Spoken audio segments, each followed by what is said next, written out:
Il y a eu un changement de cap dans la politique. Les Chinois de l'époque, hein, parce que c'est très ouvert maintenant. Oui, d'accord.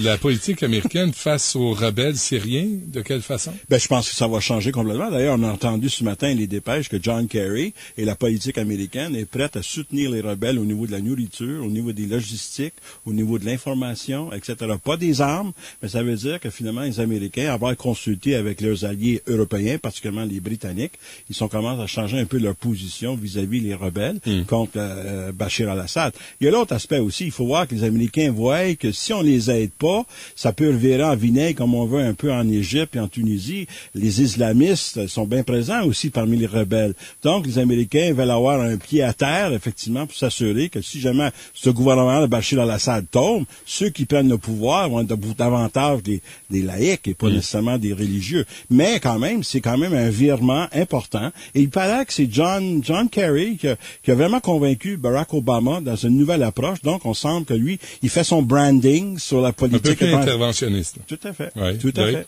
Je suis d'accord. Ils vont donner aussi des vestes par balles et puis on va avoir des jeeps. L'entraînement aussi. Mais malgré tout, moi, je reste avec un malaise face à ça parce que, comme Don le disait bien, l'opposition est très divisée, mais là-dedans, on ne sait pas combien il y a d'islamistes, mais ils ont l'air très, très puissants. On se dit, oui, mais écoutez, est-ce que vous allez redonner le pouvoir aux islamistes, l'ôter à un régime autoritaire? C'est le cas en Égypte. C'est ça. Pourquoi pas en Syrie?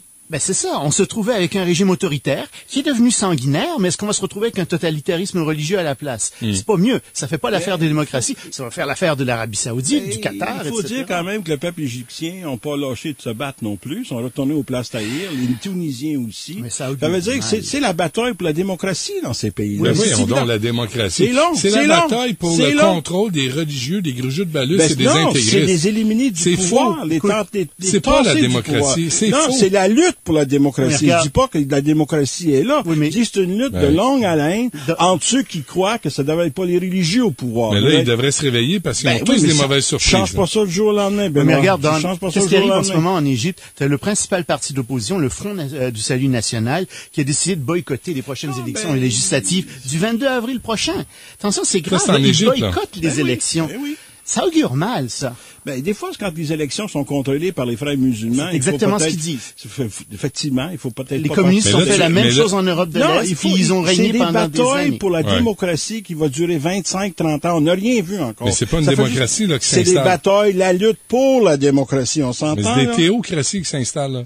C'est pas ça qu'il faut continuer à se battre, puis il faut voir que les Égyptiens continuent à se battre, les Tunisiens continuent à se battre. Je veux bien être optimiste, mais tu dis ça va être dans 40 ans, dans 50 ans, peut-être. Écoute, faut jamais oublier que nous, ça nous a pris 150 ans pour avoir nos démocraties aussi. Ouais, hein. mais sans la burqa. Oui, exactement. Ouais, oui, si on avait la burqa. Bon, voilà.